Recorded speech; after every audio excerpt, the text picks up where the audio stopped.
In this video, you will learn how to simplify expressions, and you'll also learn a lot of different terms that go along with different expressions. Now, simplifying, what we mean by that is we are to make an expression as simple as possible by combining numbers and variables. So for example, if we had 4 times 2 times c, I can simplify this by taking 4 times 2 to get 8, and that would give me 8 times c, or 8c. So 8c would be the simplified form of the given expression. With addition, we might have 4 plus b plus 5. If you were to simplify, I could think of this as without parentheses, because that would not change anything. And then 4 plus 5 would give me 9. So instead of 4 plus b plus 5, I can write that as 9 plus b. So 9 plus b would be the simplified form of the given expression.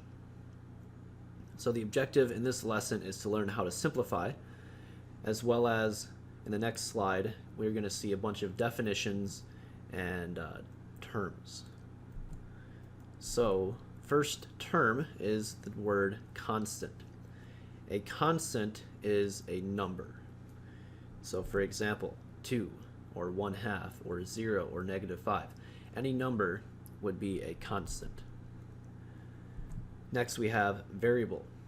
A variable is a letter. For example, x or y or z or a or b.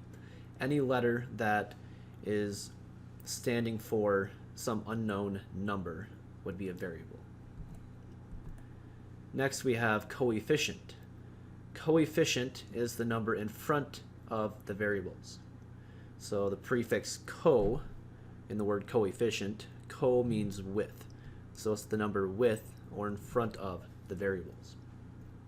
So for example, the coefficient of 3m squared would be 3, the number in front of the variables.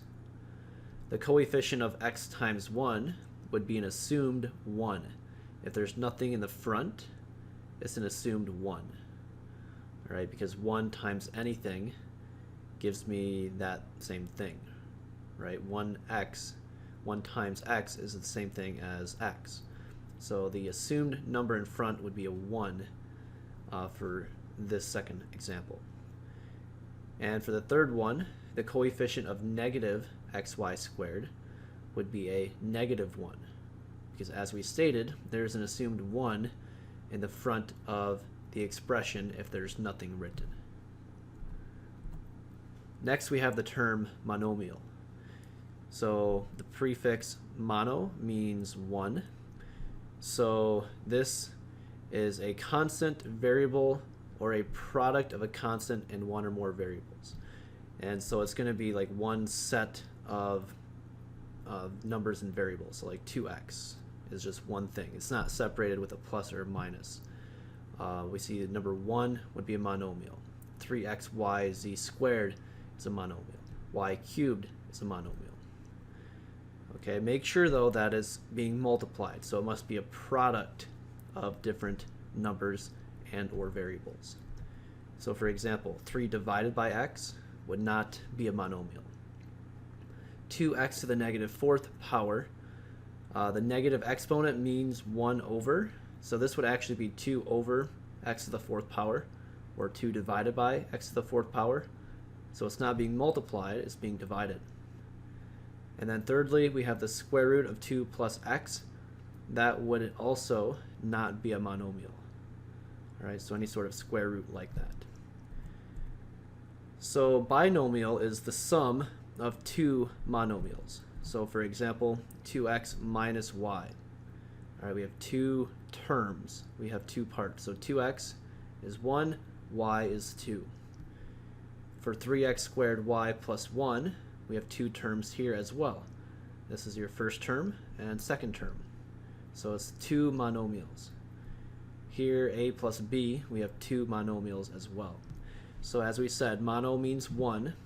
So if there's not a plus or minus, that means there's just one term or one set of numbers and variables. If it's separated by a plus or minus, now we have two. So this would be a binomial, two different terms. So if we have three terms or three monomials, that would be a trinomial. Tri means three.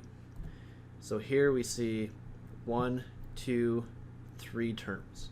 Here we see 1, 2, 3. 1, 2, 3. So anything separated by a plus or minus would make more than one monomial. All right, so the plus and minus separates the different terms. And then in general, we have what's called a polynomial. Poly means many. So this could be technically a monomial or any number of terms. So it could be just a monomial, so one term. Here's a binomial, that's two terms. Here we have 1, 2, 3, 4, 5 terms. All of these would be considered polynomial. So polynomial is the larger category, and then underneath polynomials we have monomial, binomial, and trinomial. Next we have the word term, and I've been using this word in the last couple different definitions. A term would be each monomial within the polynomial. So like up here, binomial, 2x would be one term, y would be a second term. Same thing, 3x squared y is one term, 1 is a second term. So each monomial is called a term. So if you have 3xy squared plus 2x minus y, the first term, or term 1, would be 3xy squared. Term 2 would be 2x, and then term 3 would be the negative y. Next we have what's called similar or like terms. These are terms that are identical or only differ in their coefficients. So for example, 2x and 4x are similar or like terms because the variable portion of the terms are the same. They both have just one x, right? X to the first power. So this has x, so those are like terms. 2x and 4x squared are not similar because x is not the same thing as x squared. So those are not similar. So to simplify, what we are doing is we are combining like terms. So here, these are like terms or similar terms because they both have x.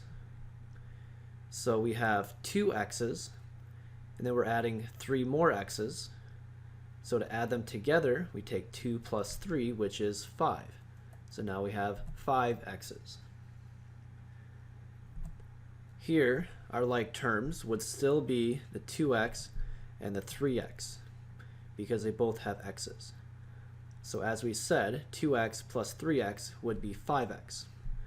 So that is 5x, and then the minus 4y is a different term. It's not a like term.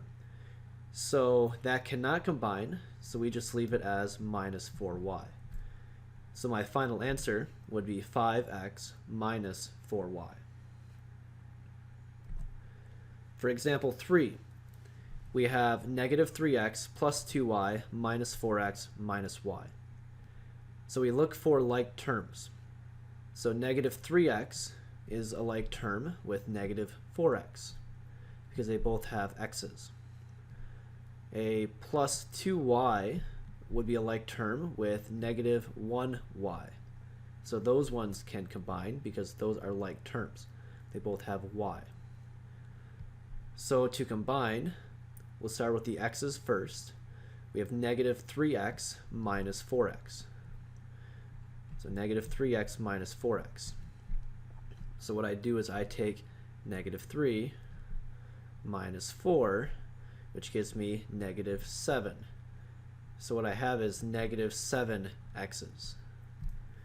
So to combine, I look at the coefficients and then do whatever the coefficients say to do. So here's negative 3 minus 4. So we take negative 3 minus 4 to get negative 7. And then looking at the y's, we have 2y's and then minus 1y. So there's an assumed 1 here. So if we have 2y's minus 1y, that would equal 1y, because 2 minus 1 gives me 1. So I have 1y, which can be written without the 1 in front. It can be written like that, as y. So to put it all together, we have negative 7x. So negative 7x plus we have that y, a positive y. So my answer would be negative 7x plus y. Now here, before we can combine like terms, we would like to distribute first. So if possible, always distribute first. Here we see a negative 3 in front of the x plus y. So I need to distribute the negative 3 to the x and then to the y. So we have the 2x stays there, minus 4y stays there. So then negative 3 times x. Negative 3 times x would be negative 3 times x, or negative 3x.